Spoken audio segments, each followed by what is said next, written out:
নমস্কার বন্ধুরা, আজকে আমরা দেখো এসে গেছি গেওখালির পিএইচি। আজকে আমরা এসেছি সকালবেলা, আর সকালবেলা হালকা হালকা রোদ্রু আছে আর সঙ্গে খুব হালকা বাতাসও আছে, আর যেটা খুব ভালো লাগছে আমাদের। সেই আর আমার চারপাশে দেখো, আমরা এখন আছি দেখো দুটো ঝিলের মাঝখানে, এদিকেও ঝিল এইদিকেও ঝিল। এখন কিন্তু এই ঝিলের মাঝে চাষ হয়, কিন্তু ঝিলগুলো এই সকালবেলা এত সুন্দর লাগছে কি বলবো তোমাদের। ডিসেম্বর মাসে এখানে প্রচুর ভিড় থাকে, প্রচুর মানুষ আছে পিকনিক করতে। আর এখন আসলে নভেম্বর মাস চলছে, সেজন্য এখানে ফাঁকা, আর আমরা খুব সকাল সকাল এসেছি, এই জন্য অনেকটা ফাঁকা। কিন্তু ডিসেম্বর এই জায়গাটা শুধু প্রাকৃতিক সৌন্দর্য নয়, আর তার সঙ্গে আবহাওয়াটা এত সুন্দর, খুব আরামদায়ক। আর ছোট বাচ্চাদের তো এই জায়গাটাতে অনেক মজা লাগবে। তোমরা বুবুকে তো দেখতেই পাচ্ছ, এইরকম জায়গাতে এলে বুবুকে ধরে রাখা খুব মুশকিল, জুতো খুলে ছুটে ছুটে শুরু করে দেয়। আজকে তো বুবুর সঙ্গে আমাকেও ছুটতে হচ্ছে। এখানে এলে কিভাবে সময় কেটে যায় বোঝা যায় না। এখানে এর আগে আমরা অনেকবারই এসেছি। এখানে আমরা বেশ কিছুক্ষণ এসেছি। তো এখানে চারপাশটা তোমরা দেখো কেমন, চারপাশটা তোমরা দেখতে পাচ্ছ কতটা সুন্দর, আর এই ঝিলের জলগুলো খুবই পরিষ্কার।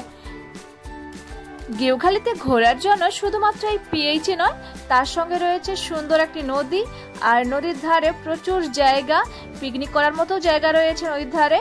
আর এখানে একটি সুন্দর আশ্রম রয়েছে, আর এখানে খ্রিস্টান পাড়াতে খ্রিস্টান চার্চও রয়েছে। তো আমরা চারপাশটা দেখলে কেমন দেখো, প্রচুর জায়গা জুড়ে ঝিল রয়েছে, অনেক বড় বড় ঝিলগুলো। তো এইবার আমরা ওই পাশের দিকে যাবো।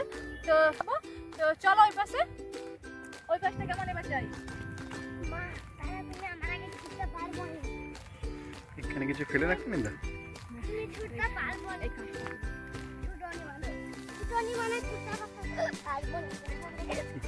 দিদি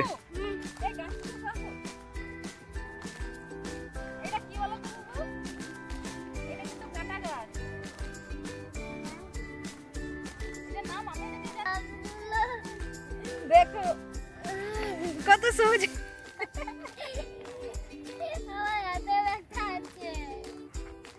তো এই ফলগুলো তোমরা কেউ চিনতে পারছো নাকি বলো? তো নাম জানলে অবশ্যই আমাকে জানাবে। এর নামটা কি আমাকে জানাবে। তুমি লেলেছ? হ্যাঁ, একটা দাও না, আর সব একসঙ্গে জুড়ে আর কেন তো? এই জুড়ে যায়। পাওয়ারটা নেই কি গো? চলো আসো।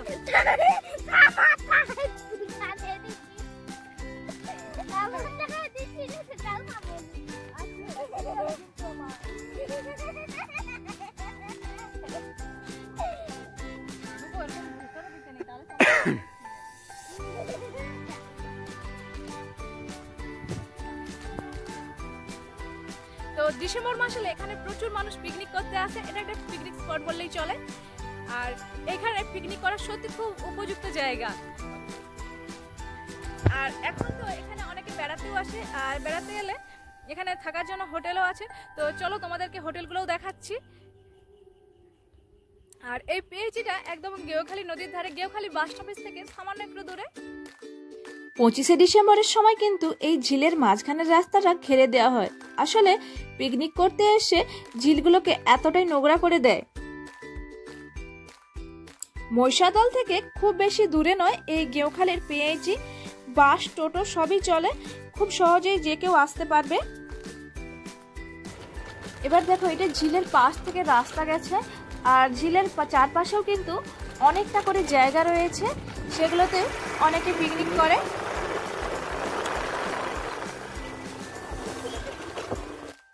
এবার আমরা পিএইচি থেকে বেরিয়ে রাস্তায় চলে এলাম, আর এই রাস্তা দেখো একদম নদীর ধারে। আর যারা ভাবছো দূর থেকে এলে থাকবে কোথায়, তাদের জন্য এই নদীর ধারেই দেখো হোটেল রয়েছে। আর এই হোটেলগুলোর নাম হচ্ছে ত্রিবেণী সঙ্গম, আর তার পাশে আরো একটি নতুন হোটেল রয়েছে ত্রিবেণী শো। এই হোটেলগুলির ব্যালকনি থেকেই নদীর সুন্দর ভিউ দেখা যায়।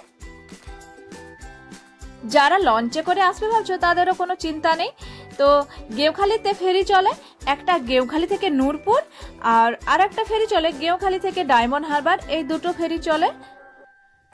গেওখালির ফেরিঘাট বা গেওখালি বাস স্টপেজ যে কোনো জায়গাতেই খুব সহজেই টোটো পাওয়া যায়, ও টোটোতে করে পুরোটাই খুব সুন্দরভাবে ঘোরা যায়।